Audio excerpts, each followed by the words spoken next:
Wow, cough right when I'm about to intro. Hold on. Way to go. Oh, goodness. All right, let's do that again.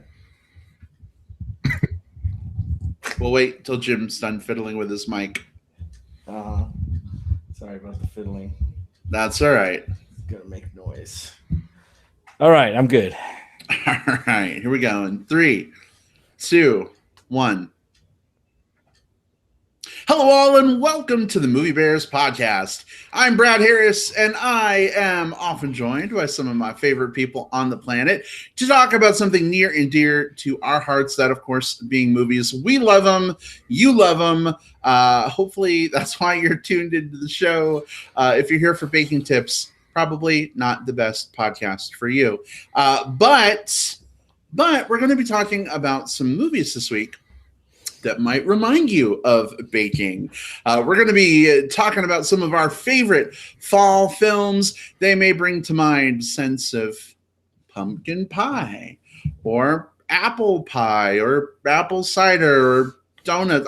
Who cares? Whatever your fall flavor is. Maybe these movies will spark some memories for you.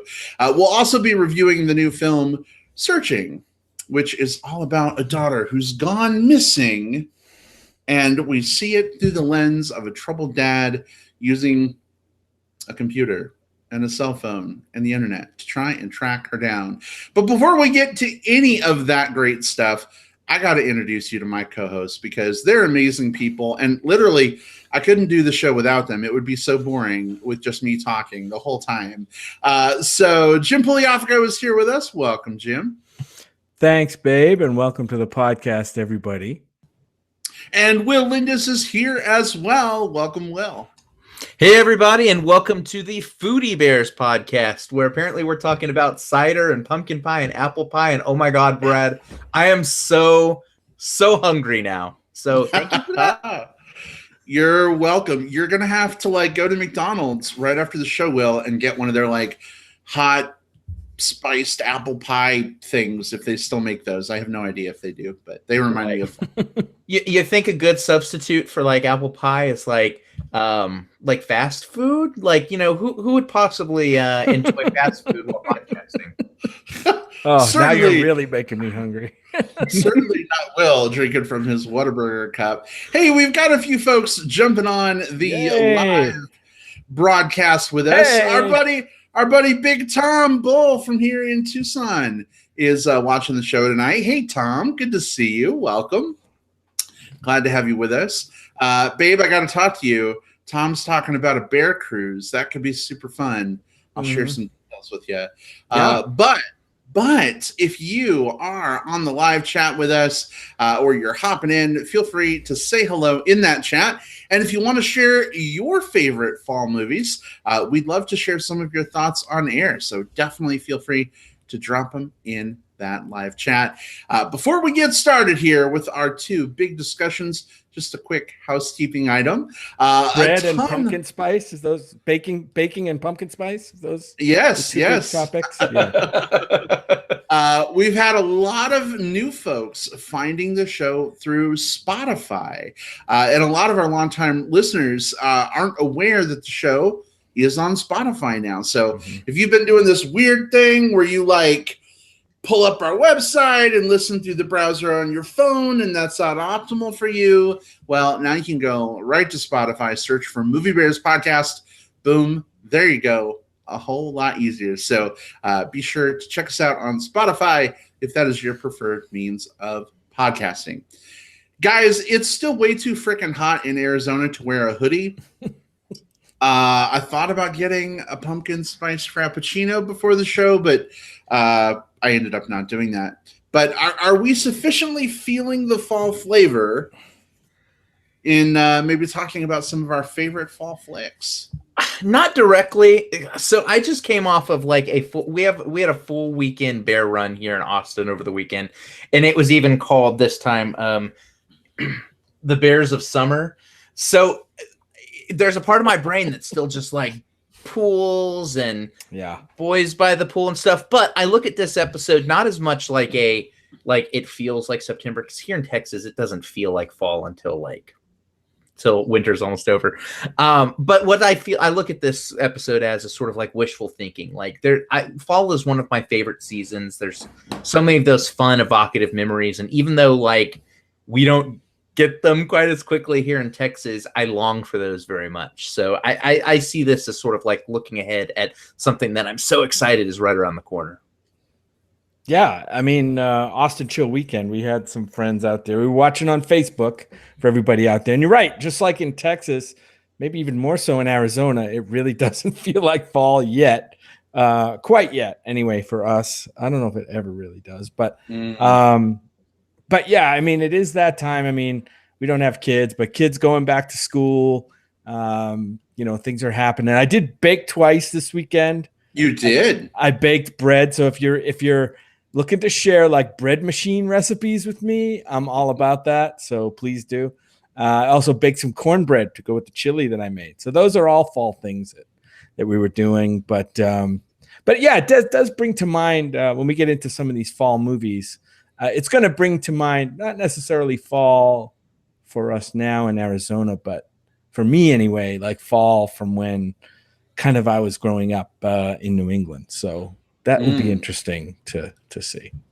Well, I was over the weekend getting some pictures and videos from back home in Indiana and Michigan. And I was just there a month ago and it was like 90 and it was like 70 and like pouring rain all weekend back home. So that kind of put me in the fall mood a little bit. Plus thinking about these movies, even though it's still 91 degrees outside here, I'm feeling the fall bug. So we are going to go ahead and talk about some of our favorite films that remind us of fall. Some of these movies may have been out for a long time. It's entirely possible we might spoil you as we talk about some of these. But here we go. Our favorite fall films.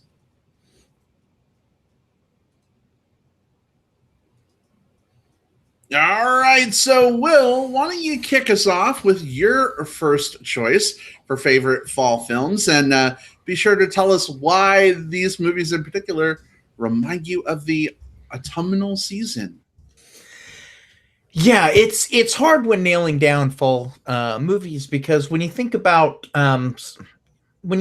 seasonal movies, I think summer and winter tend to be more direct seasons. Like Christmas shows, or people at the pool doing what I just did, and probably tamer than what I just did over the weekend. But when you think of fall, there's this it's this period of change, right? Like, the leaves are changing. We're moving from one season to the next. Kids are going back to school. People are starting this new stage of their lives. And so movies along those lines are what really speak to me. And the first movie that I've picked is one that definitely fits into that theme of like kind of this transitionary period in these people's lives. Probably my favorite of the fall movies, I'm leading with it, is Dead Poets Society from 1989. While this movie isn't based entirely in fall, towards the later parts of the movie, it actually had there's snow on the ground. It's sort of like early winter.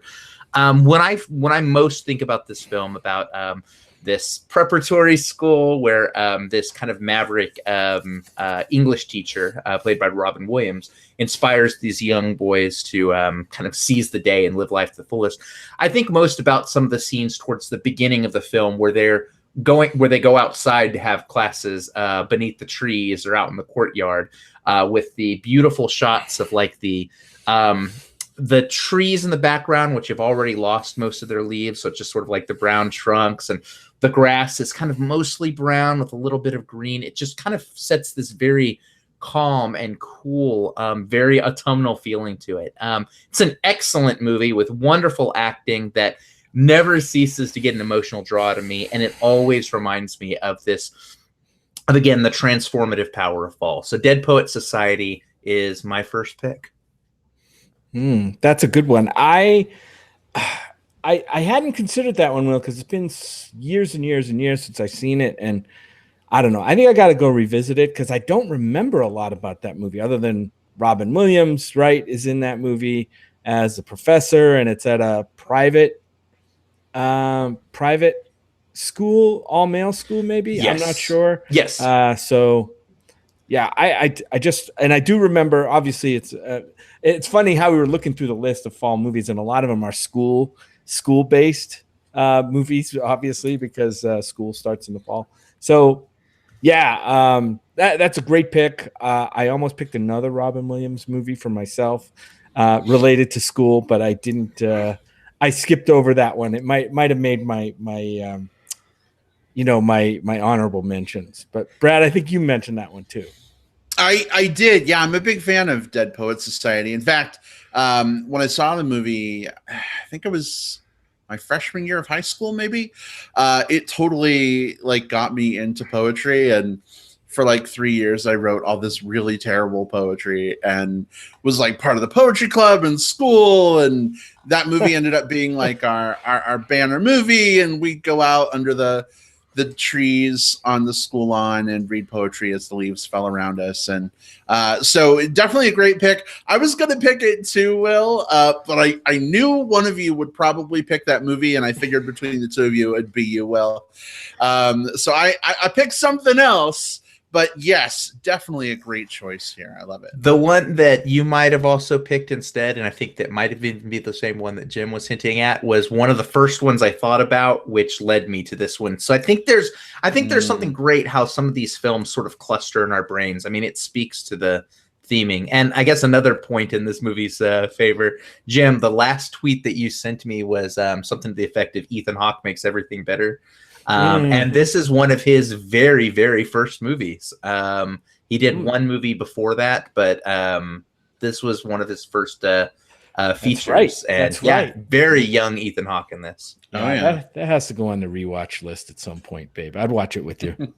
All right, I'm down anytime.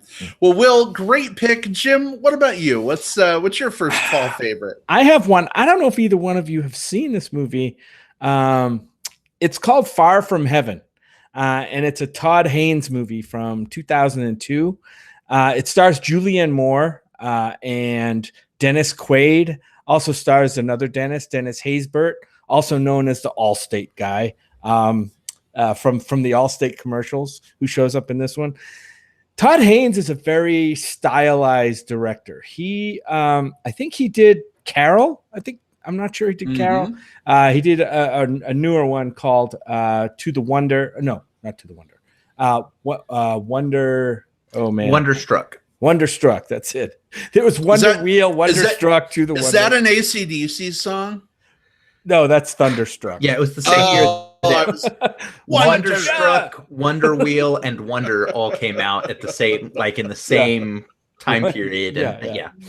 But anyway, Far From Heaven, all three of the movies I picked, I realized are set like in and around New England, like where I grew up. So my fall, my vision of autumn and fall obviously comes from where I grew up in New England, where there's lots of, the trees are colorful foliage and stuff like that. And that's kind of the one standout thing that I would say, if you have to have something that reminds you of fall, for me, it's like the leaves on the ground and the smell of it's the smell of like decaying leaves, but it actually smells beautiful. But Far From Heaven is a cool movie because it's very, it's infused like with the flavor and the colors of fall, in its very bright shades of like reds and greens and browns, and even the costuming brings that out. It's set in the 50s. It's like a 50s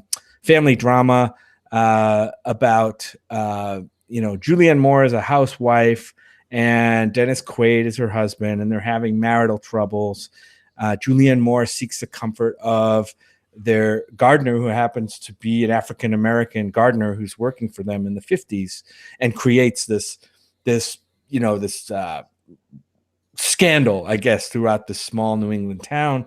And under the surface, you have Dennis Quaid, who is secretly gay, and he's dealing with that. And so I like this movie on so many levels. But yeah, Far From Heaven, I don't know if either of you guys saw that, but I would recommend it to anybody who likes those kind of like drama / melodrama stuff, but it's very stylized. I love Todd Haynes' sensibilities. Being an LGBT filmmaker, I'm also interested in the stuff that he does. So, yeah.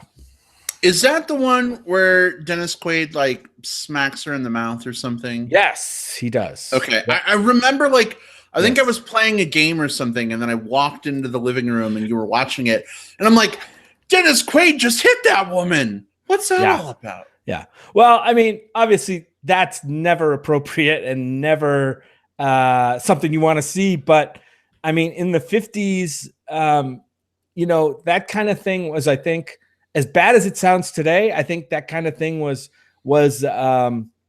if not expected, then somewhat tolerated more than today. So I think it was, it was brave of him to kind of show that and show the effects of that. And also, dealing with coming out in that kind of a situation back then was really great. So yeah, I like this one a lot. And it's on iTunes. You can find it on iTunes. Leave it to spousal abuse to remind us of fall. Oh, God. Good pick, Jim. Yeah. Hey, we've got a comment in the live chat from Tom. Hey, Tom, who says another great fall movie is Ordinary People. Yes. I don't know if that one made any of our lists, but great pick, Tom. It's funny that Tom mentions that. Okay, well, we may get around to that one later. Maybe that will come up a little bit later. Yes, another family drama set in New England or New York or whatever. Tom also says Dennis Quaid can hit him in the mouth anytime. So Tom, we'll pass that along to Dennis Quaid for you. Right. All right, let's see. I guess it's my turn. My first favorite fall movie involves lots of rainy city streets with multicolored leaves plastered to the sidewalks in the rain. It involves ghosts of people who don't even know they're dead. And it involves a really hunky, younger Bruce Willis. I'm, of course, talking about The Sixth Sense by M. Night Shyamalan. Thank you. I'm glad you like that one. It's funny. I was like going back and forth between all these different movies. And Jim, you mentioned the school thing earlier. I'm like, fuck, all of my movies are about like school. Like I got to have something that is not purely school related. And I'm like, what could I do? And then it hit me. And I was like, oh, Sixth Sense. This movie, like, aside from like ghosts being a thematic, like fall, Halloween, theme, this movie just sets the fall / autumn mood for me every time I watch it.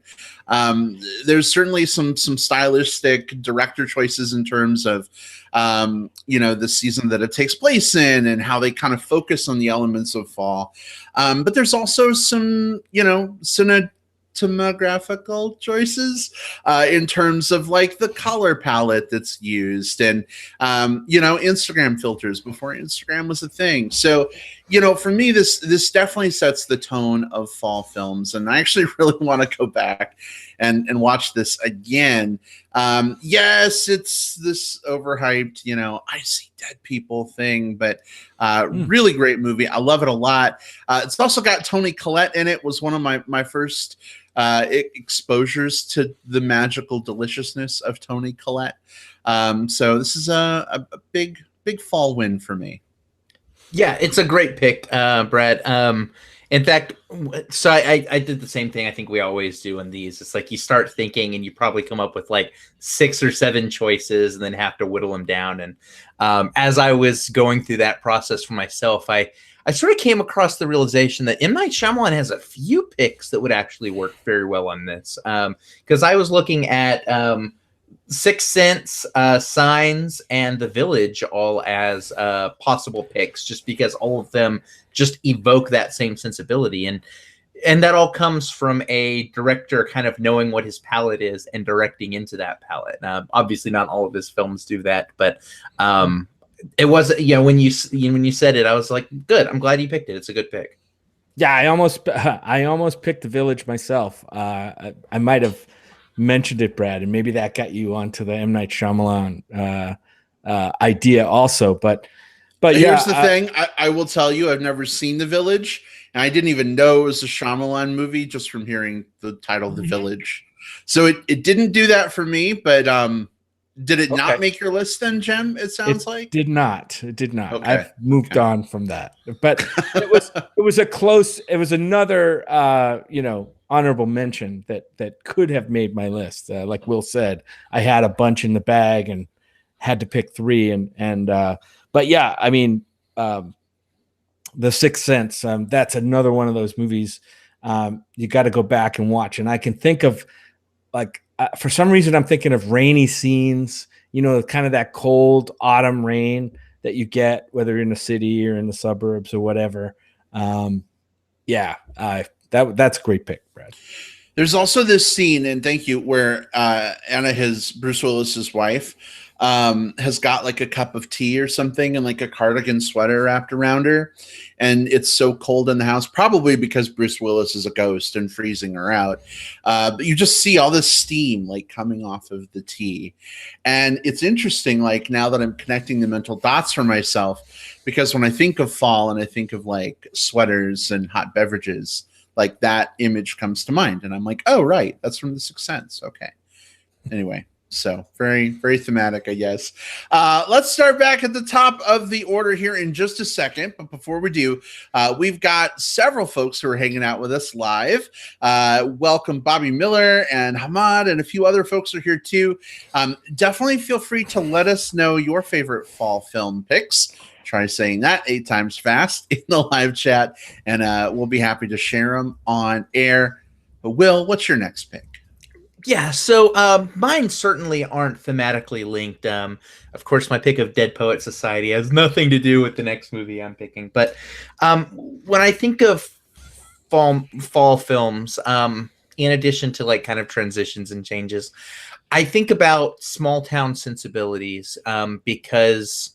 And again, I think you can have some big city stuff like you just mentioned with The Sixth Sense and the couple like kind of big rom-coms that are based in bigger cities around fall. But I think about kind of like life in small towns, and I also think about, because I'm the genre guy, I also think about Halloween. So my next pick is very literally Halloween from 1978. Not only do we have like a movie that's all about this season that is very, very, very, very fall, but when I think about the first Halloween film, I also think about all of those scenes kind of in the first half of the film where it's still daylight and they're doing all of the setup, who's doing what in the city, and who, and Jamie Lee Curtis sort of like walking down the street with her friends and looking behind bushes, and Mike Myers kind of like hiding and stuff like that. I think about that backdrop. Everyone, like, it looks like they're sort of on this precipice of like a colder season. You start to see, while it's still fairly green in those shots, there is still a lot of like browning of the leaves. It just feels like a small town that's celebrating this very, very, very fall season. Plus, it's one of the best horror movies of all time. So I can't, it's very hard not to justify putting it on just about every damn list. So Halloween is one of my favorite fall movies. Maybe not for everyone, but if you're a horror nut like me, you'll probably be cozying up to this one in the next couple of months. Yeah, well, I obviously Halloween popped right to the forefront of my mind, and I'm like, oh, that's such an easy pick. I think I'll let somebody else have that one. As a matter of fact, I banned it from my own personal list because I think we've stuck Halloween on so many other like, horror movie or Halloween movies or whatever lists. And I intentionally kind of steered around it, but I'm glad you picked it because it does deserve mention when you're talking about fall. It's, the like you said, the scenes of that neighborhood, both during the day and at night. It's like so many, so many like residential neighborhoods that people may have grown up in with the houses and the trees, if people grew up where there were trees. It's definitely, would have been at the top of my list if I hadn't intentionally steered around it. Yeah, well, definitely a good pick. I kind of outright banned all Halloween movies, not the Halloween series, but like Halloween themed movies, just because I figure we'll probably do something for Halloween, but like you can't not have this movie on a list like this. So I'm really really jazzed that you picked it. I kind of figured you would, and now I'm curious if my third guess for what your pick might be is correct, but we'll see. But yeah, I mean, stellar pick. To this day, when I hear the theme from Halloween, and some guy in a restaurant the other day, like it's his ringtone on his phone, it just like puts me in that like perfect fall mood. I'm ready to be scared and eat candy. So there you go. And not slashed to death, I hope. No getting slashed to death. No getting drowned in an apple bobbing or stuck up on the wall by a knife. Yeah, none of that whatsoever. Really, it's all about the changing leaves. How about premarital sex, though? Can we have premarital sex? Teen premarital sex. I don't know, Brad. Can we? I'm gonna not Jim's getting us on watch lists. Not teen premarital sex, but well, actually, I'm married now anyway, so it wouldn't be premarital. So you're fine. You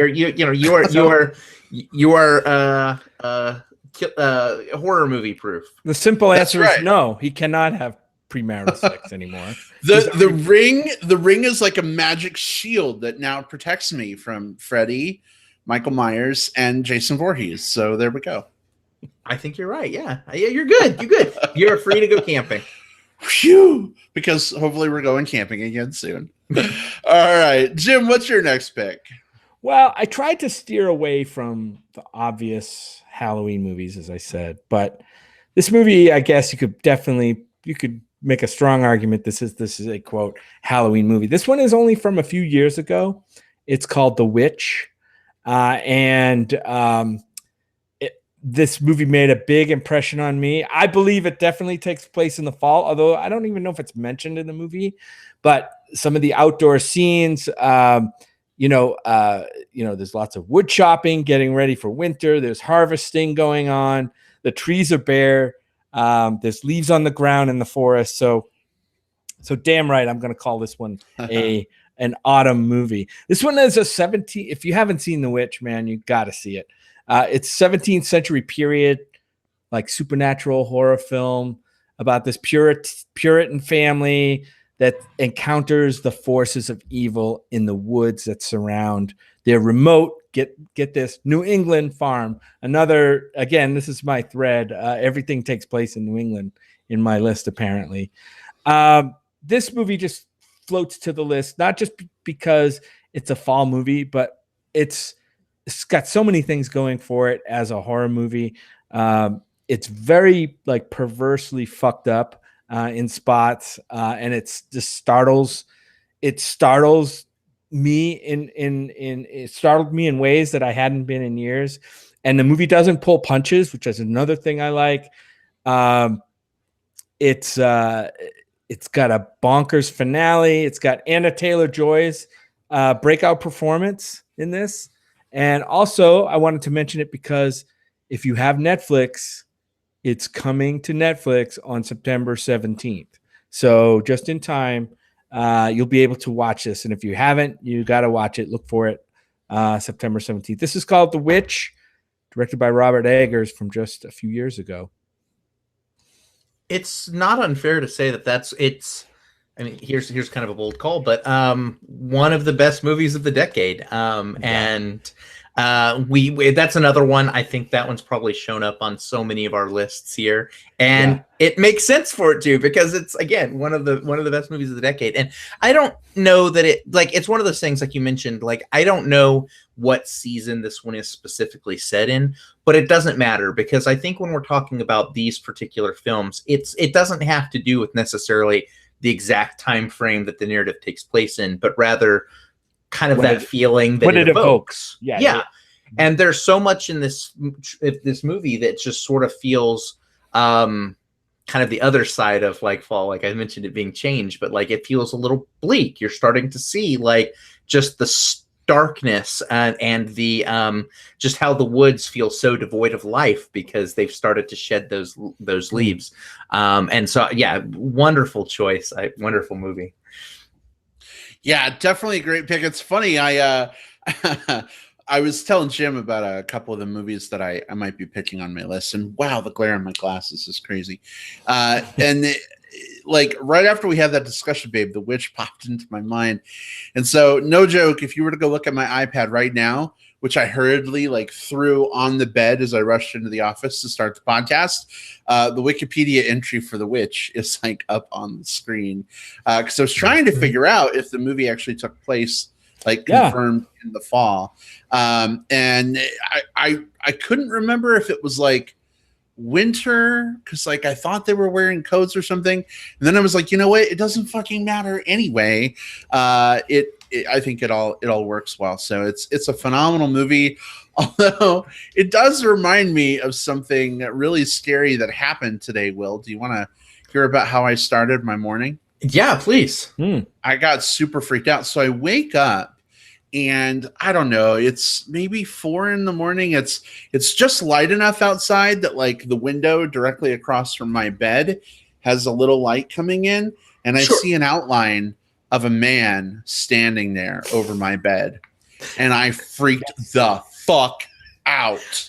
Which, quick interjection, that is the only legitimate response to man is like peeking through your window. Now, I'm guessing it ended up being not a guy peeking in your window. What was it? It was actually a guy peeking out my window. It was Jim looking through the window down. We have this like long flower bed thing. The weeds have kind of come up really high and we got to treat them or whatever. But like something has been sleeping in that flower bed, and we think it's a big bobcat. There's this big depression in the grasses there, and we've been trying to like catch a glimpse of it.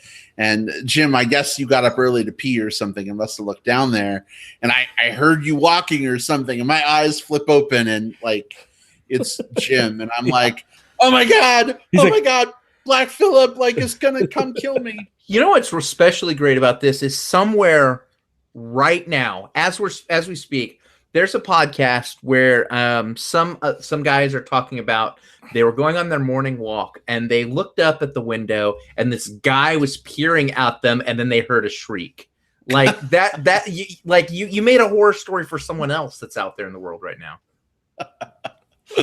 Oh goodness. Well, Jim, definitely a great pick, and thanks for scaring the crap out of me this morning. Nice. All right, let's see. For me, my next pick is a movie starring Denzel Washington that came out back in 2000, I think, or early 2000s. And it is all about football. But more specifically, it is set during the integration of schools when the whole segregation thing was being taken down.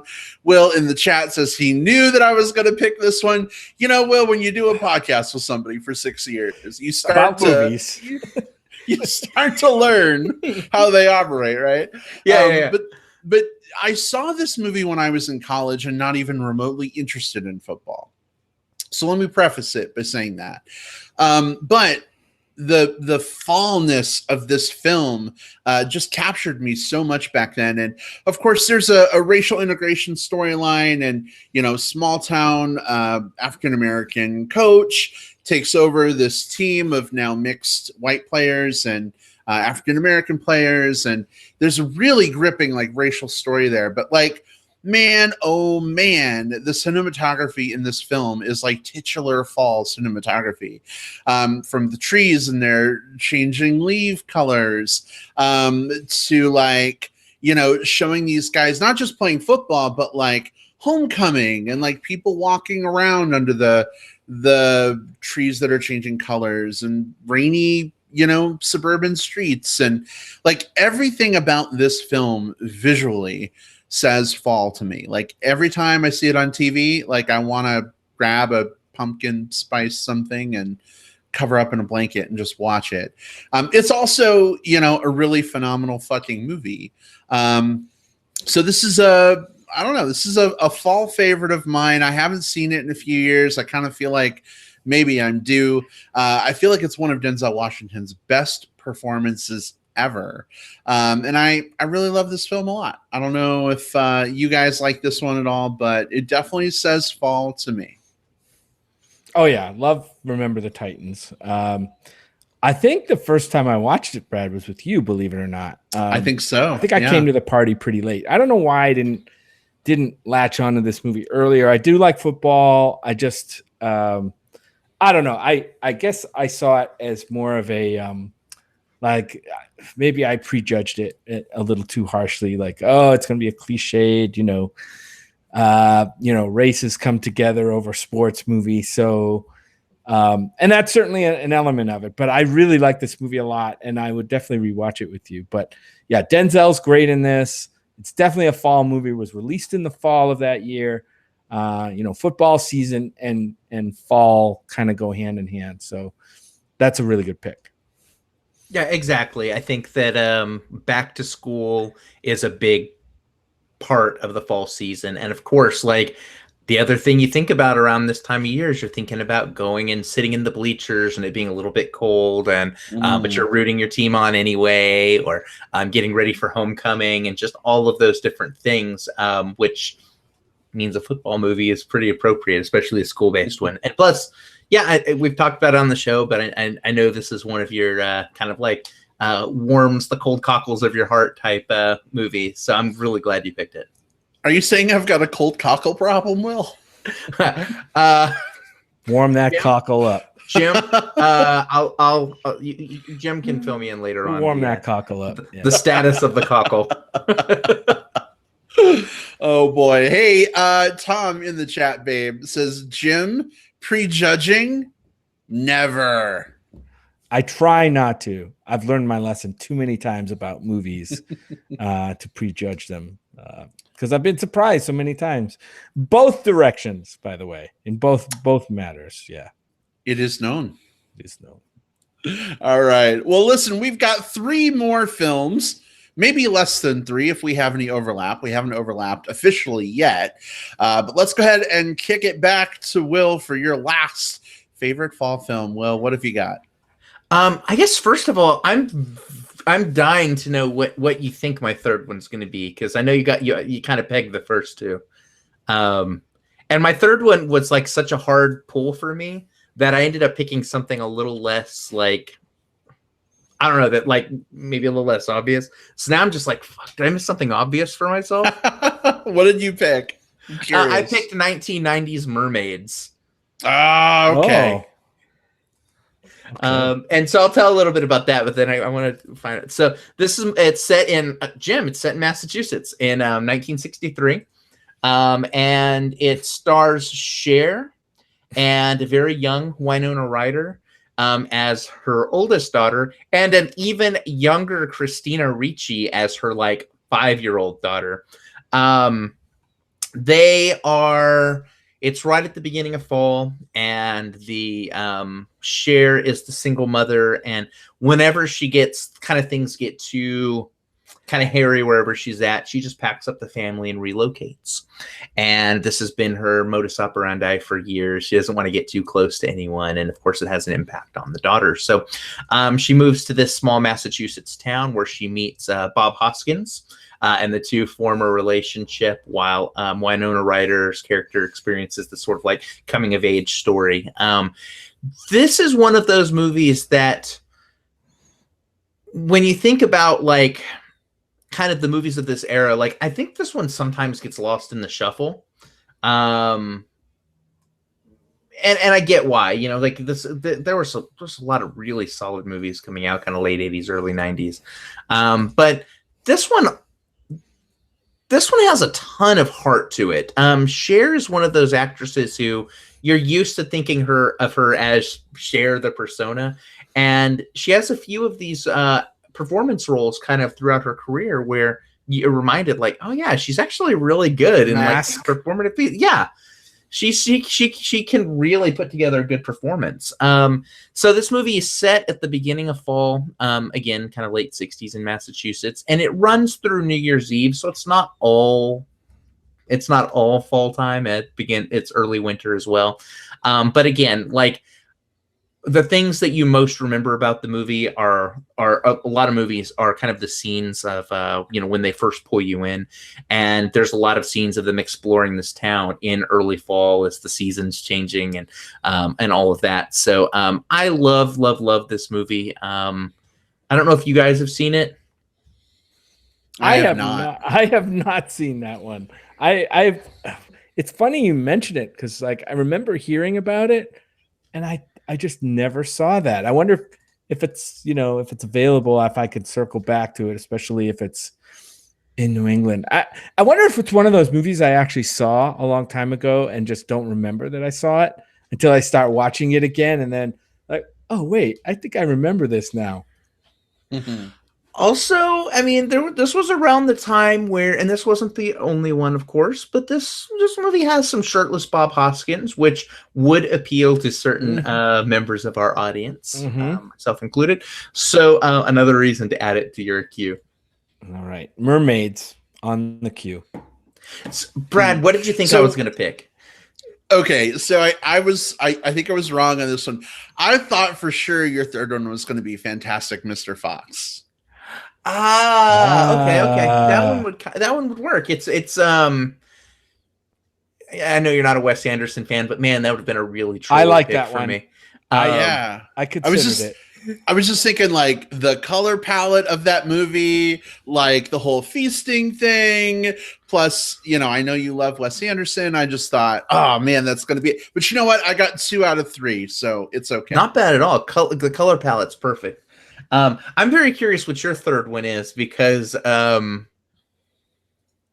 may be 2 out of 3 for you as well. I think I didn't pick I picked Mermaids instead of this other one on the chance that this last one you're going to pick. So we'll have to see. Yeah. It's sort of like mental chess, just like, okay, he's moving this, so I'm going to do that. And so, yeah. All right. By the way, Brad, we just got an invitation. What's Tom. that? Tom says, Jim, Brad, come over and watch Mermaids. He has it. Tom. Perfect. Tom, only if we can watch it in our underwear. If that's all good, then we're on board. Yeah, because that's how we typically watch movies at home. It is. Or mermaid fins if you have those. Well, yeah. I don't have mermaid fins. We do have it. We could get a share wig, though. Whoa. Do it. Yeah, love it. Mermaid fin. Yeah, you have to put flippers on and a share wig to watch that movie. Oh, goodness. All right. Jim, what is your final fall film? All right. This one was mentioned earlier by Tom as one that he thought of when he said fall movies. And that's 1980s Ordinary People. Directed by Robert Redford. This is a straight up family drama, kind of centered around the accidental death that happens kind of off screen of the older son. They're an affluent family. I think they live in Connecticut. It looks like Connecticut to me, like kind of in the bedroom communities of New York. The cast in this one is amazing. By the way, it won Best Picture in 1981. Also, Mary Tyler Moore plays the mom. Donald Sutherland is the dad. Judd Hirsch is in this as the counselor. This was a breakout performance for Timothy Hutton, who really burned brightly for a long time and then just kind of strangely kind of faded out. But he was great in this movie. And character actors like Emmett Walsh, who we've seen in so many movies. This one's, like I said, it's set in New England or suburban New York. It's gloomy fall, atmospheric. I think the first scene opens up of the house with trees in the front and so forth. This is one of the first movies that kind of got me interested back in 1980 or 81 in kind of got me in tune with the kinds of films that resonate with me, like dramatic storytelling, strong acting.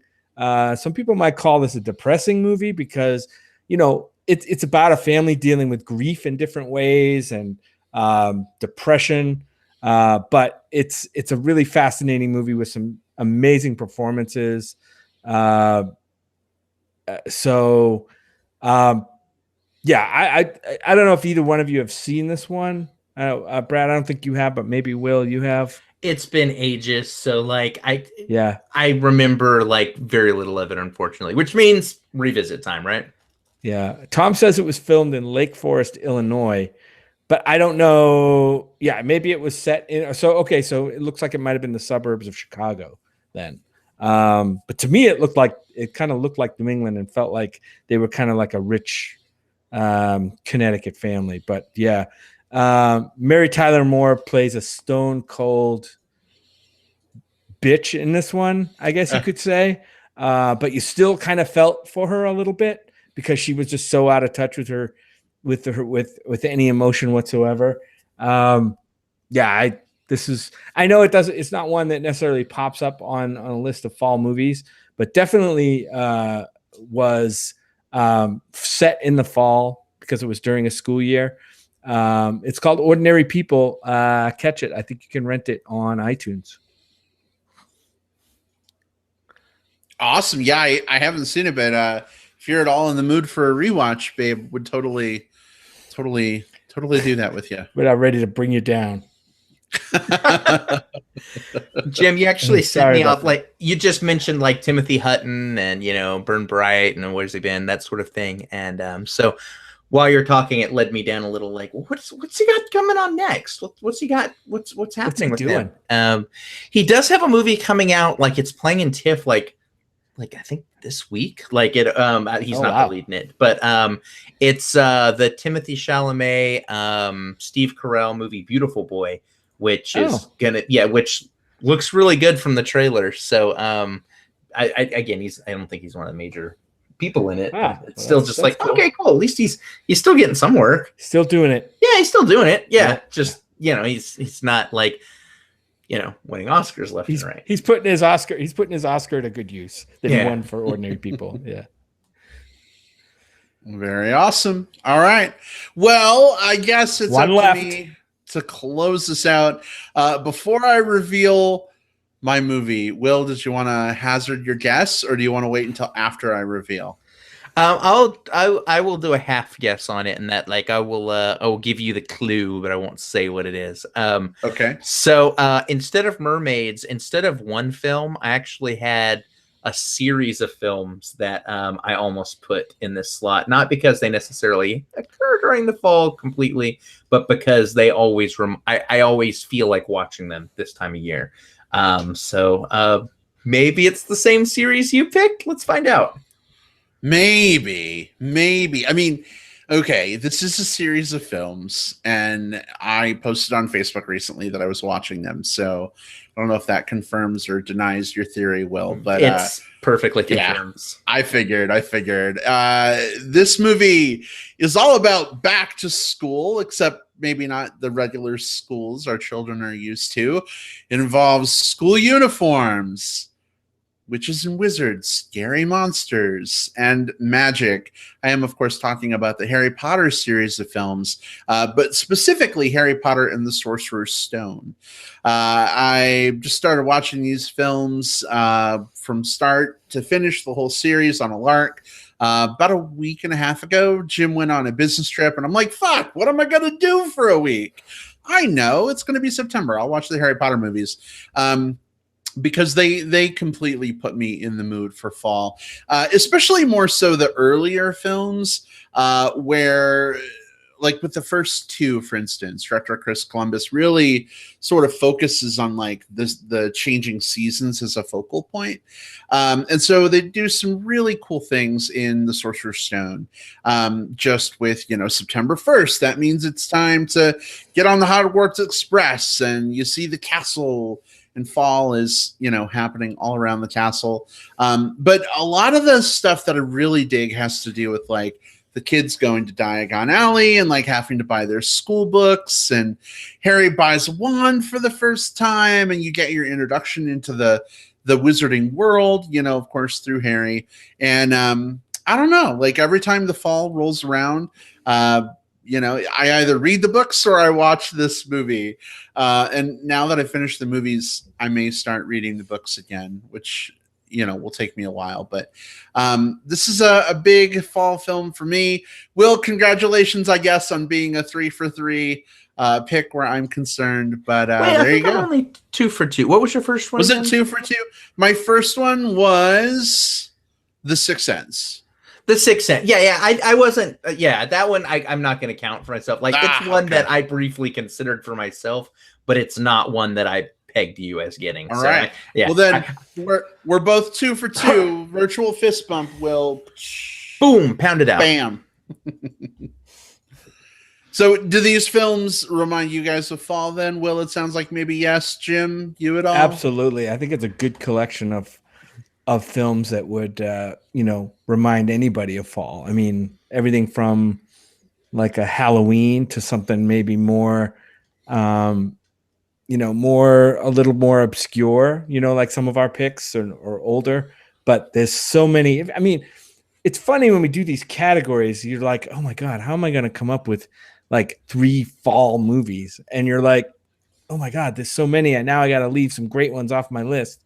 And we talked about a lot more that we didn't actually get into. Like we mentioned The Village and Good Will Hunting and just so many great fall movies out there. Legends of the Fall. Legends of the Fall. I'm sure there's a chat says Rudy. Rudy is a good one. There's a lot of good like kind of either rom-coms or romantic dramas that would also count. So things like You've Got Mail, which is much more like Autumn in New York, but still, or things like Autumn in New York, which was the really, really sad, going back to Winona Ryder and is it Richard Gere?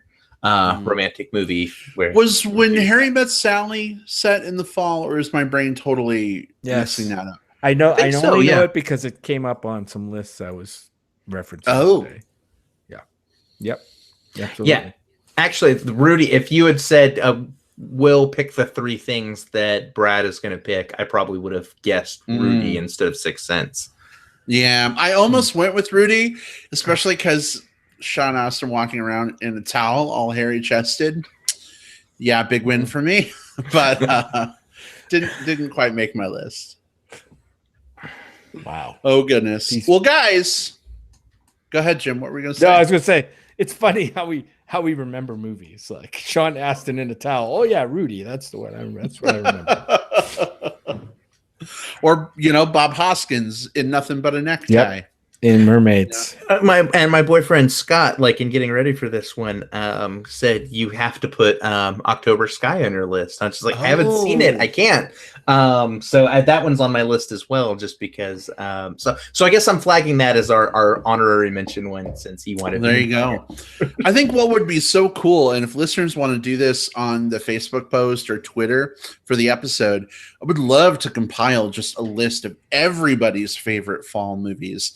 And maybe make like a, I don't know, top 50 list, right? Mm-hmm. And then between now and next fall, we could watch a bunch of the ones we haven't seen yet and maybe like revisit. Come back to them. Yeah. Yeah. Fall again. Yeah. Fall again. Yeah. Nice. Get up and fall again. Well, that closes us out for our favorite fall movies. It's funny, I allotted like half an hour for this discussion. It's been almost 50 minutes, but that's okay because, God, man, we talked about 9 different films. I think we did a good job of kind of navigating around the overlap potential there, I guess. Mm-hmm. So I got to tell you, guys, segments like this are like my favorite thing about the show. Yeah. Like I love seeing new movies.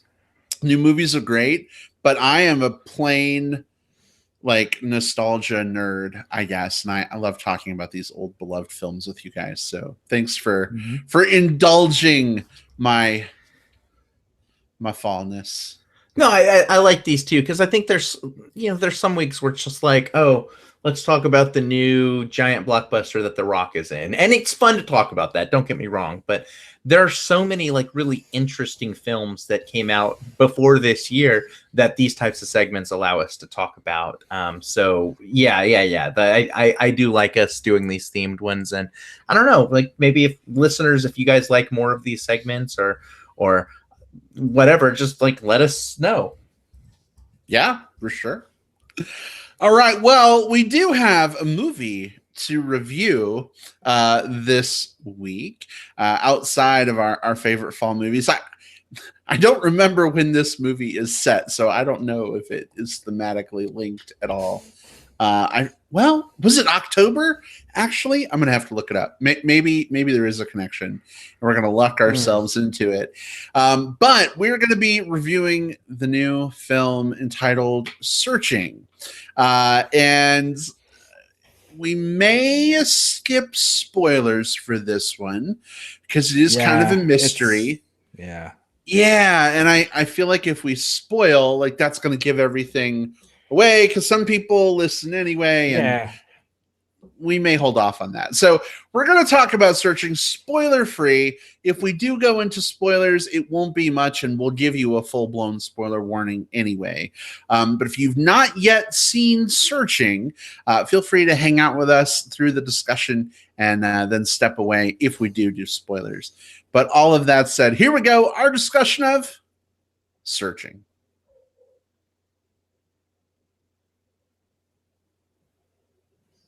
All right, so Jim, give us the basic setup of this film, if you don't mind, and whether you think people should see it in theaters, wait for rental, or skip it entirely. Sure. So, Searching is a new film by writer-director Anish Chaganty. I think that's how you say the name. Not somebody I've heard before. Definitely not a household name, but this is the movie. So this is another one of these movies that takes place all on a computer screen, or I think some of it might even be on a phone. Well, I think it's all on a computer screen, actually, now that I think about it. Maybe on a phone screen, but I'm not exactly sure about that. And we've seen a few of these movies, right? The Unfriended series, Yes. Unfriended Dark Web. And I know there's another one I'm not thinking of. Will, do you recall another one that we talked about? Was Nerve like that, where it's all viewed through phones and cameras? Nerve it wasn't like the entire movie was. It just had segments that were. But I don't know if we talked about it much in the show. But Open Windows by Nacho Vigalandos, and then Profile from earlier this year. Yeah. So this seems like a genre that's kind of burgeoning right now. I mean, we're seeing more and more movies that are done this way. So let me just give you the quick setup about this movie, and I'll just read the IMDb summary. After his 16-year-old daughter goes missing, his daughter Margot, a desperate father, played by John Cho. John Cho, yes? Yes. I think so. And breaks into her laptop to look for clues to find her. So, yes, this movie, as we mentioned at the top, is a mystery. We won't be getting into spoilers. There's a lot to spoil in this movie, with plot and things like that, because the whole movie is really about the girl goes missing. Where is she? How does he find her? What clues does he follow? What clues does he pick up on her laptop and her telephone messages and so forth? I gotta say, guys, I like this movie a lot better than I thought I would. With Unfriended and the second Unfriended movie, I really didn't dig those very much. Especially the second one. I kind of hated that movie, and I'm like, oh man, I gotta watch another one of these like on the computer screen movies, and it's not going to be that great. This one kind of sets the standard for me as far as these movies go. I really dug this movie. I like the way it was pieced together. John Cho is great. I mean, we know him from, of course, the new Star Trek movies, as Sulu in the new Star Trek movies. He's done a couple of other things as well, but I really liked him here. There's like 4 actresses that played the daughter Margot at different ages. The one we get to see the most is Michelle La, and she's also very good, I think, in this movie, as well as Joseph Lee, who plays the brother Peter. So, yeah, I mean, I like this one. I like the tension. I liked trying to unravel the mystery. I think that's, a lot of the fun of this movie is trying to figure out, hey, what really happened? Did she disappear? Did this happen? Did that happen? And it's like a big, like a big mystery. And Brad and I have a guilty pleasure, right? I don't know. Should we mention that, or is that giving too much away? Wait. Is it radio friendly? Is it clean? No. Well, Yeah. I would save it for a very brief spoiler section, because we can talk about spoilers for 5 minutes, because I think we should talk about that. Just mentioning the name of this guilty pleasure. Yeah. We watch might be a spoiler for this movie. That's how sensitive I think this movie is. But anyway. Oh, I know what it is now. Okay. Yeah. So, I really dug this movie. I was surprised how much I liked it. I would say definitely go see it. I mean, it's not a cinematic experience, so it's not like something that if you couldn't get out to see it on the weekend or whatever during the week at the movie theater, you're going to miss out on a big screen experience. I think this movie would play out fine on your TV at home when this thing streams. But I think it's definitely worth catching. And if you haven't seen one of these on a computer screen movies yet, and because you think they might suck, I would say watch this one. This one is a good litmus test. I think it's a fair test of or measuring stick as to what these movies can and should be. So yeah, it's a thumbs up for me. I liked it.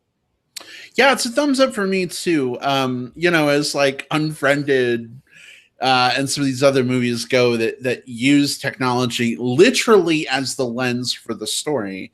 I think this is probably the most well done of them.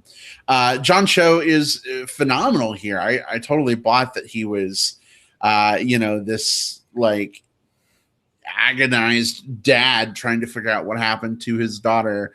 It's funny throughout the whole movie, though. I'm kind of focused on the Rosemary Vick character, the detective, and I'm thinking through the whole movie, like, man, it's too bad they didn't actually get Deborah Messing from Will and Grace here, because poor man's Grace, she's good, but like that would have been so much better.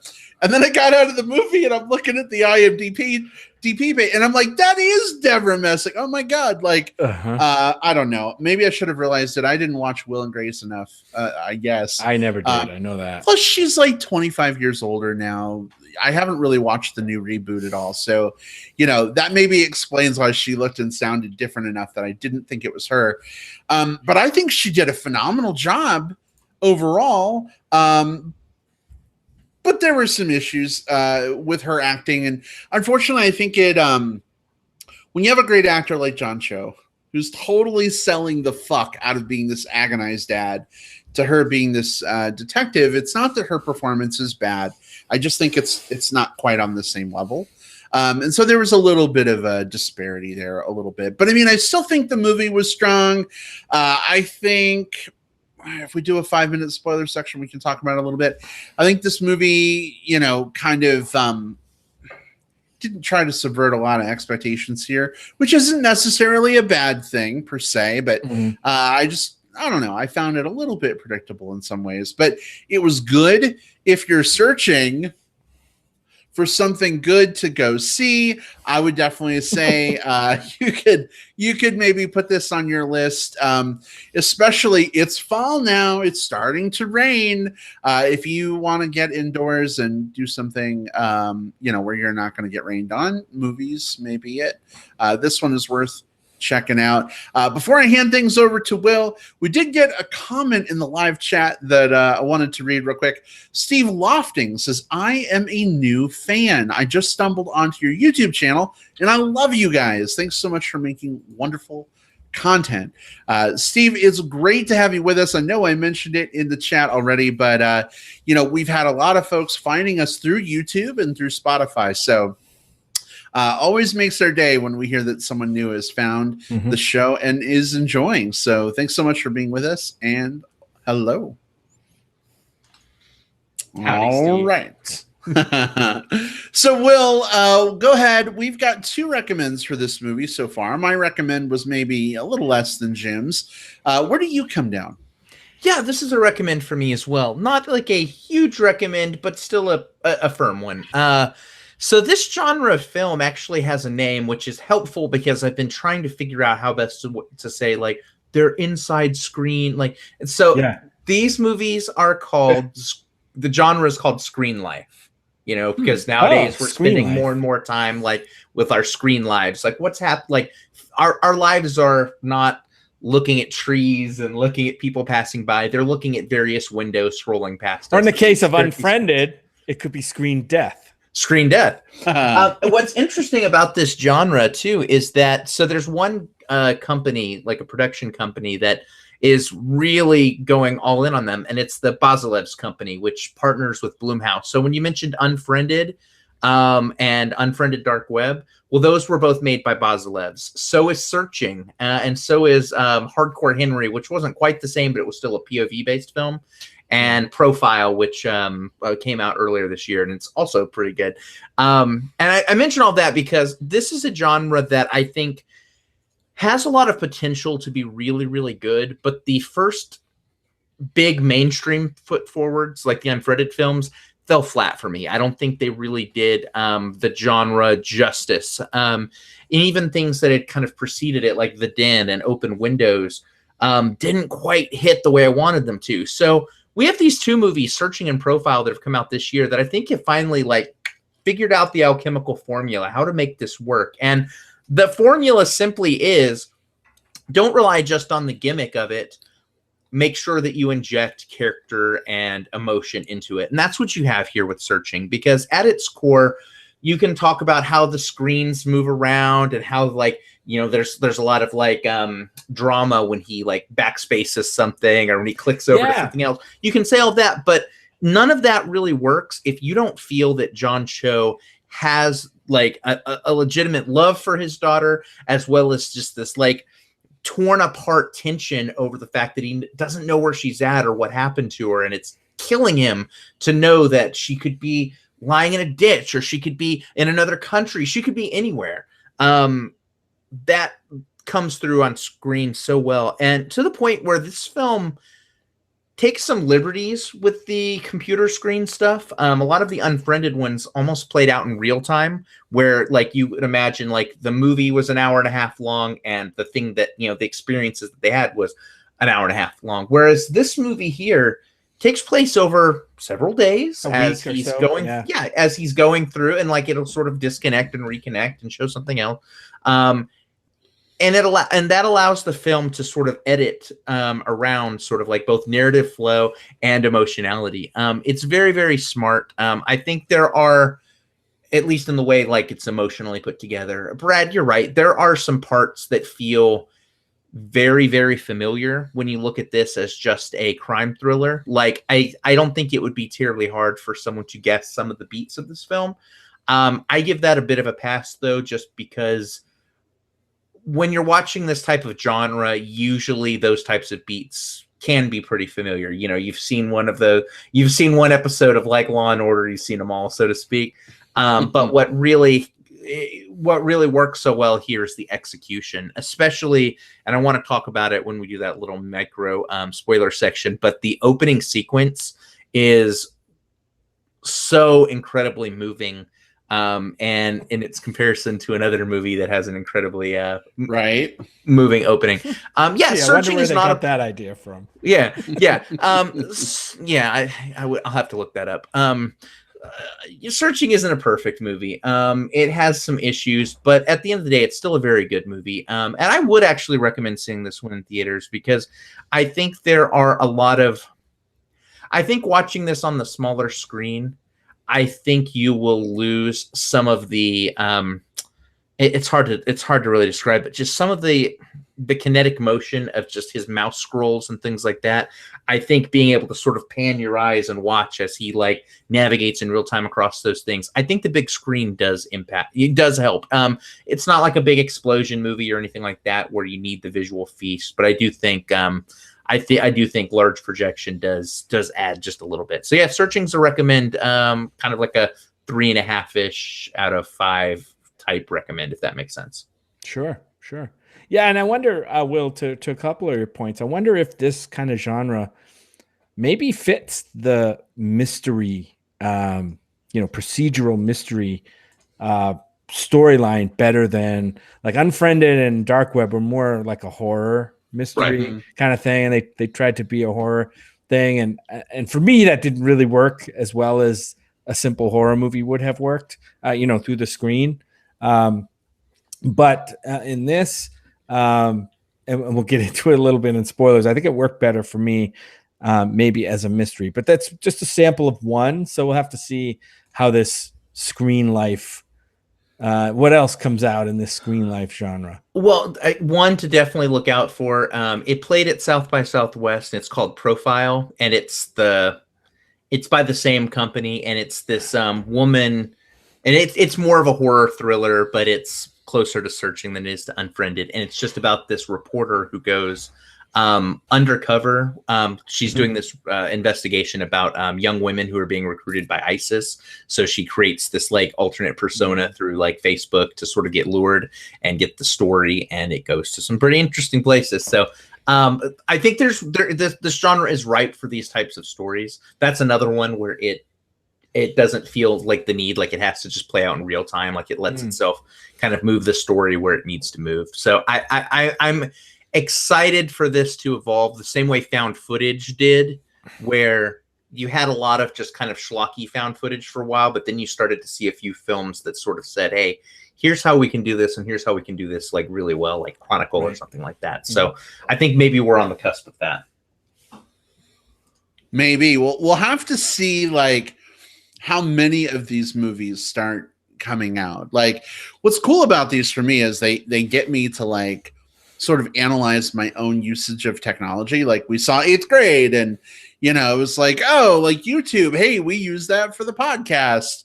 Hopefully our show is a little more engaging than her shows were, but now with this show, like there's various, for instance, Apple products being used, from an iPhone to a MacBook to an iMac, and like as John shows, like moving between devices, I'm like so super impressed that like the continuity features between the Apple devices like are working accurately on screen. Like, have you ever seen movies before where they'll show like, oh, it's a generic cell phone with like a generic mock-up of like an operating system? Like, no, this is like full on iOS like goodness, right? Like when he pulls up the FaceTime log on the computer, versus on the phone or something, like you're looking at the actual interface, and like it doesn't look like they've CGI'd example calls on there. It looks like they probably just made contacts for these different people, called whatever phone it was several times, you know what I mean, to establish that list. So it made it feel real and authentic to me. Like looking at my phone coming out of the movie, I'm just like, oh my gosh, I'm interacting with like the same thing that he just was on screen. And so it's really neat to kind of think about like how the technology kind of interlinks, and maybe we're being watched through our screens right now. We have no idea, but it's interesting. I do want to take us to a quick spoiler segment because I feel like there's just a couple of things maybe to talk about. We won't maybe go too crazy, but did you guys have anything else you wanted to get out before we maybe do 5 minutes of spoilers? Yeah, I just want to say, and this gets to the technology again. It was interesting watching a character like John Cho interact with the technology. Will mentioned a little bit like how you'd see him like type something in and then like backspace it off. And then it was almost like he wasn't like, there were apps that the daughter was into that he didn't even know like what they were, Tumblr, or some of these, and this isn't really spoilers, but like, or other apps that he just didn't have any idea like what they were when he was discovering them.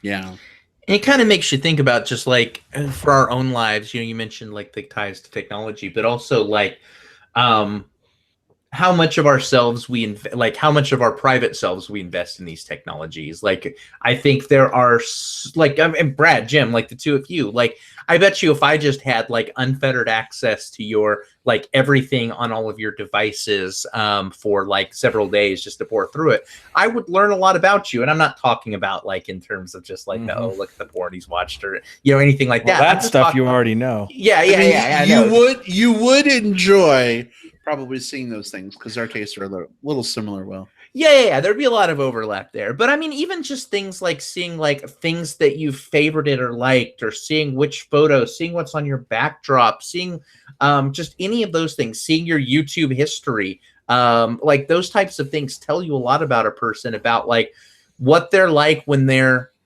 bored and just kind of clicking through things, which is a part of who we are as human beings now. So I do like the screen life genre because it really does hold a black mirror up to just sort of the way we interface with technology, not necessarily in a terrifying way, not necessarily in a glorifying way, but just in sort of this like weird mundane reflection of just our day-to-day selves. So yeah, and I like that this movie captured that. Most definitely. Yeah. Well, we're going to go ahead and do a quick 5-minute spoiler section. If you haven't seen Searching yet, and you're on the fence about whether you want to see it or not, I would encourage you, Jim, Will, I don't know if you would agree, but I would encourage you to step away and not allow yourself to be spoiled. If you think this sounds interesting enough, you might want to check out, because it's super easy to spoil this movie and maybe rob you of your enjoyment. Jim, Will, would you guys agree with that? Like, don't listen to spoilers if you're on the fence? Yeah, and I'm not going to go too crazy on the spoilers anyway about like major things. So I think that the idea behind this movie is, you said it, it's a mystery. It's a mystery thriller, right? Like, taking the gimmick aside, like, this is all about the kind of like the what happened. It'd be like going into Gone Girl knowing the ending or something like that. So definitely come back in 5 minutes. We won't spend too much time in spoiler town, but if you haven't seen it yet, do protect that virginal innocence. Indeed. All right, Eric. Oh my gosh, Eric Jones. Good to see you, my friend. Just shows up to say goodbye. Or is he saying hello? I can't tell. I think Eric is saying hello. I think he's saying hello, just like, hey, Eric. Yeah. Good evening. Good evening. Glad to have you with us. Glad to have you with us, Eric. He's so hunky. You guys, he's so cute. Oh my gosh. Glad to have you here. You're here just in time to go into a quick spoiler section for Searching, the new film starring Deborah Messing, which I recently learned, and John Cho. We're going to very quickly just spoil a couple things about this movie. We'll try to leave the big rocks alone. But if you don't want spoilers, this is for everybody, not just Eric. Feel free to step away for 5 minutes and then come on back for plugs, because we got some cool stuff you won't want to miss. All of that said, spoilers are officially fair game for the next 5 minutes. Set your watch. I've got a timer going. Here we go. ... Jim, I want to go back to what you were saying earlier about our guilty pleasure show. Go for it. Yeah, we watch MTV's show Catfish, and we've watched pretty much every episode of every season so far. And we kind of like it as just a pleasurable show that we watch. And it's pretty formulaic, but you learn a lot about people, and you learn a little bit about how people basically scam each other online and, assume different personas and personalities and identities even online, and how prevalent that is. That's what blows my mind a lot. And it was funny because in this movie, there's a scene at the beginning where, they're standing next to the sign of the high school, and it's the high school's mascot is Catfish. I don't know if you caught that, Will, but it's at home of the Catfish, like in the right on the sign of the school. And I'm like, I wonder if they because it was funny because it was at a scene in the movie where I'm like, okay, Brad, here we go. Somebody's being catfished here. And sure enough, they splashed the sign up. So that was kind of got me thinking in a certain direction. The other thing I want to mention is the ending of this movie didn't sit well with me. It felt tacked on. it's like, well, nobody's going to see this movie if we have a downer ending. So we got to put a typical fake Hollywood ending at the end of this movie to make people feel good, which is kind of unfortunate. I talked about movies that pull their punches, at the as being kind of a turnoff for me, and this one definitely pulled a big punch at the end, and that left me with a little bit of a sour taste. Less so me. I didn't mind the happy ending on this one, mainly because at its core there was definitely a this was the story of like a father and his daughter having lost connection with each other, and so we do actually get some closure in them reconnecting. I didn't have a problem with that. The only problem I had with the ending was that at a certain point it sort of super signaled what's going to happen. Like they do all of their they lay all of their little Chekhov's guns out there on the table at a certain point in the movie. So at a certain point you have to resolve all this threads. You know exactly how it's going to resolve. Not a huge problem, more of a nitpick, but it did steal some steam. Really good example of that. And this doesn't spoil the end, I don't think. One of the first things we see in the movie, John Cho's character like calls his brother or gets a call from his brother, and he's like making, a recipe or something. And John Cho sees this big, like obscenely giant jar of weed. Like, I don't think I've ever seen anybody with a jar of weed that big. Like, I mean, this thing was like a fucking 8-gallon jar. This is my 55-gallon jug of weed. Right. I'm like, this is like Costco weed. Right. And like, he's like, oh, how much are you smoking these days? And I'm like, oh, weed's going to come back into the equation later on. You watch. And then sure enough, like a thing happens with the brother and the weed thing comes back into play. And I'm like, that was pretty obvious. Like, where that was going without giving it away. It was pretty obvious what that whole thing was about. And I think it stole a lot of the tension out of that scene for me. I don't know if it had the same impact for you guys at all, but it did. I don't know. Maybe he could have just had the big, 8-gallon fucking mayo jar of weed just like sitting there and go uncommented. Maybe that would have been better. I don't know. I do want to call out the opening, which I mentioned in the pre-spoiler section. And I've got a minute. It reminded me so much of Up, the movie Up, just because it plays through this very beautiful and touching and glorious and also tragic story of this family, all played out through screen life, but also through montage. Like, it plays out a story over multiple years, sort of in the first 5 minutes. Video clips and stuff like that. Yeah. Probably the most powerful part of the movie for me. Like it hooked me, and I think that's what an opening like that needs to do. I don't know. I think I saw it. I think it was too transparent to me. Normally it would catch me. I mean, in Up, it definitely caught me. But once I figured out its gig, I'm like, oh God, I know where this is going. Just get this 10 minutes over with. I mean, I don't know, Brad, it might have caught you, but I think it was just too. It was a bit too derivative for me, and that kind of took me out of it. Took me out of enjoying it for what it was. Unfortunately. I mean, it still made me cry, but like I knew where it was going. Yeah. And I knew that's what it was going for, and like, so I felt a little like emotionally manipulated. Yeah. You think? But then I was like, well, I'll give it a pass. Like they've got to set up some stuff, and this is kind of a cool vehicle for it. But it was like 8th grade and Up had a baby, and it's this movie. But but yeah. So hey, we've got 5, 4, 3, 2, 1. Our 5 minutes of spoilers are officially up. Wow. Get it? Up. Before I officially put the lid back on, though, any other last spoiler thoughts? Put the lid on the weed container. No. We can just set that jug of nugs off to the side. Jug of nugs. I'll just say I did like, and this is really not. Well, I just liked the moment in the film where he comes to the realization that he really didn't know his daughter very well, and I thought that was the emotional core of the movie, not the fact that the mom died of cancer, but the fact that since the mom died of cancer, they haven't been able to relate around. It was kind of like an unspoken thing, I guess, between them, and it became this chasm that they couldn't communicate over. And that to me was the tragedy part of the movie. So, and I thought the movie presented that pretty well after we got up. Yeah, totally agree. Yeah. All right. Well, spoilers then are no longer fair game. We're going to go ahead and put a fork in this discussion and move on to some plugs.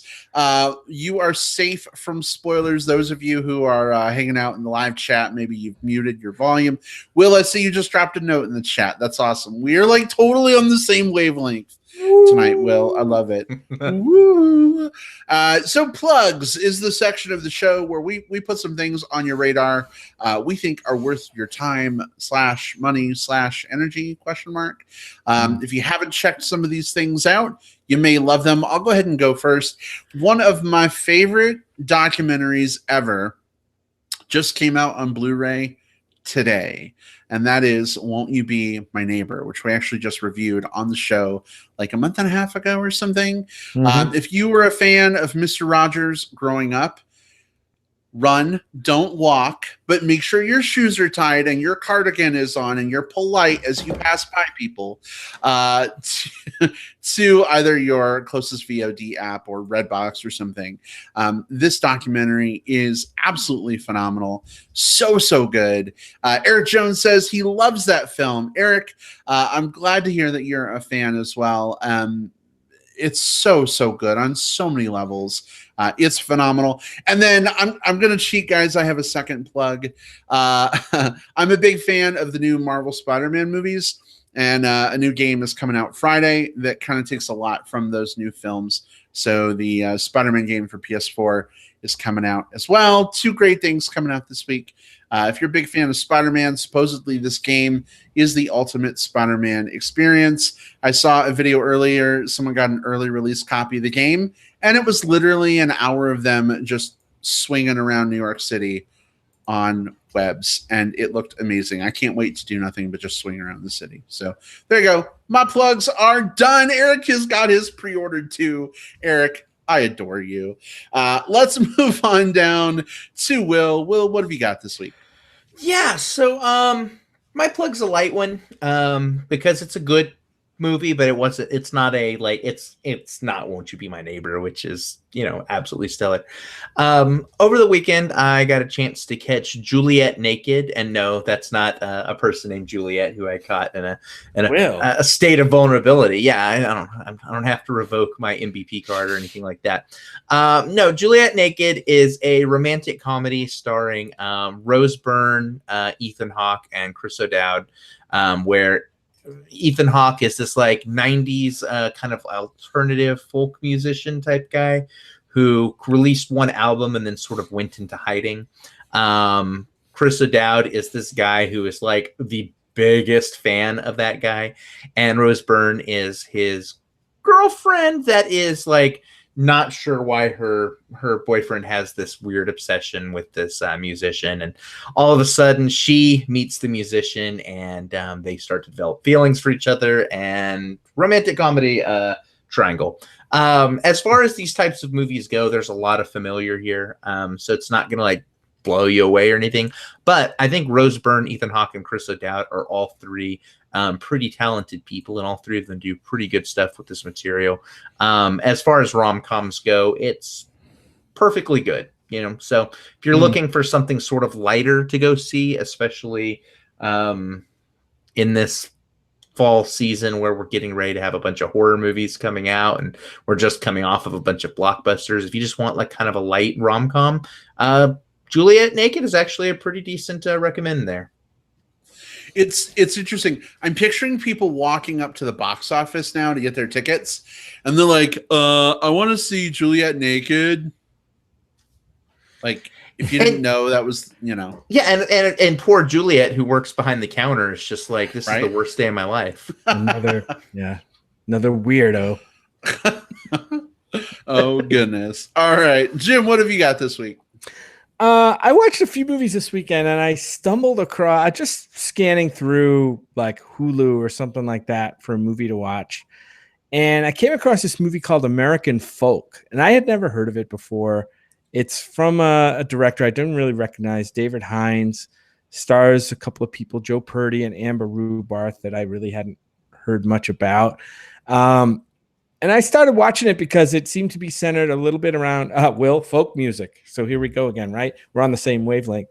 And I started watching it. It's kind of like this slice of life movie that I really ended up liking quite a bit. I don't know if anybody else has seen this movie, but it's about these two strangers, this guy and this woman. They're both folk musicians, and they end up stranded in California on 9/11, because of 9/11. They were at the airport in LA, and their flight got delayed or whatever.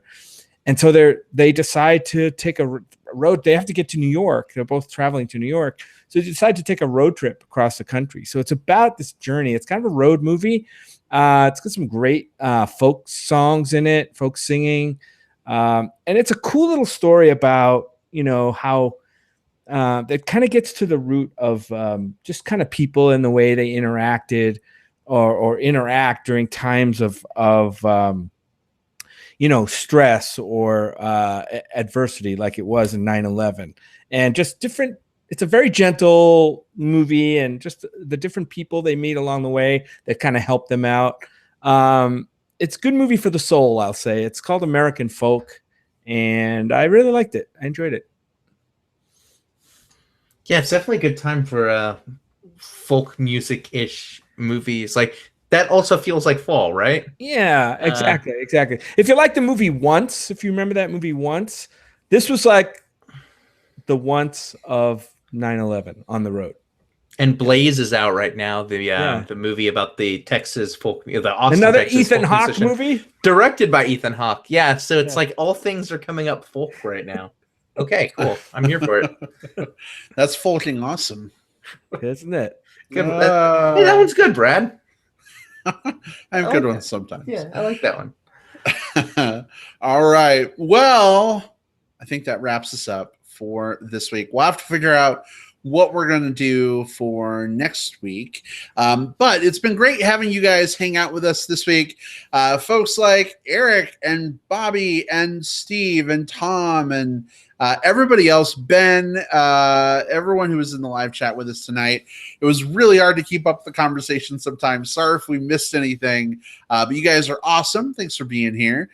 In case folks want to keep talking movies in between shows, guys, Jim, where can people find you online? Find me on Twitter at JJP Out West. That's my handle on Twitter. You can also find me on Facebook under my name, Jim Pugliafico. All right. And Will Lindis, how about you? Hey, you can find me on Twitter. I'm at Whatever Cove. You can see that right here on the screen right now. Mm-hmm. You can find me on Facebook. I'm William Lindis. Feel free to add me. Let's talk movies. You can find me on letterboxd.com, where I log every movie that I watch. So I'd love to log movies with you. And last but not least, you can find me in Azeroth because I've resubscribed to World of Warcraft and am absolutely killing all of my free time for the next few months to come, apparently. All right. You can find me on Facebook. Just search for Brad Harris. I'm the one who probably has some chub/chaser/bear friends in common with you. You can also find me on Twitter at iBradPro. It's right here on the screen. Or find me on Instagram at MSU Big Guy. It's been a great show. Thanks so much for hanging out with us, everybody. Once again, don't forget to check us out on Spotify. If Spotify is typically how you like to access your music or podcasts, we're also available on iTunes. Check out our back catalog. This was episode 260 something, 293. 293. Yeah, 293. We're getting ever closer to that 300 episode mark, you guys, and our 6-year anniversary, which is nuts. That's so crazy that we've been doing this for so long. But we love you all. We'll see you next time. Goodbye, everybody. Bye. Bye-bye.